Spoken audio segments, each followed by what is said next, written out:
ایران میں دہشت گردی کا واقعہ، 9 پاکستانی شہید، 5 زخمی ہو گئے۔ علی پور سے ایران جانے والے مزدوروں کو دہشت گردوں نے فائرنگ کر کے قتل کر دیا۔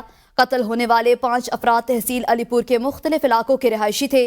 میتوں کی واپسی کے لیے ورثا کا احتجاج، ضلع انتظامیہ کی تعاون کی یقین دہانی۔ لواحقین کا کہنا ہے دہشت گردوں نے گھر میں داخل ہو کر ایک ایک کو چن چن کر گولیاں مار کر شہید کیا۔ حکومت پاکستان ہمارے پیاروں کی لاشوں کو ان کے آبائی علاقوں میں منتقل کرانے میں اپنا کردار ادا کرے۔ محمد یونس ہمارے نمائندے ہمارے ساتھ موجود ہیں، ان سے مزید تفصیلات جان لیں گے۔ جی محمد یونس، مزید بتائیے گا۔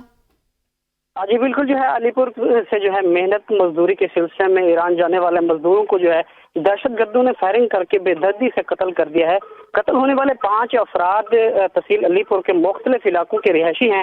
ایران میں دہشت گردی کے واقعے میں 9 پاکستانی شہید جبکہ 5 شدید زخمی ہو چکے ہیں۔ دہشت گردی کے واقعے میں شہید والے 5 افراد کا تعلق علی پور کے مختلف علاقوں سے ہے۔ اپنے پیاروں کی لاشیں پاکستان منتقل کرانے کے لیے لواحقین اسسٹنٹ کمشنر علی پور کے آفس پہنچ گئے ہیں۔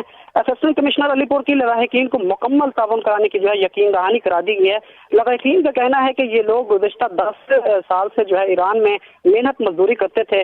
دہشت گردوں کے گھر میں داخل ہو کر قتل کرنے کے لیے استعمال کافی چیزیں استعمال کی گئی ہیں۔ حکومت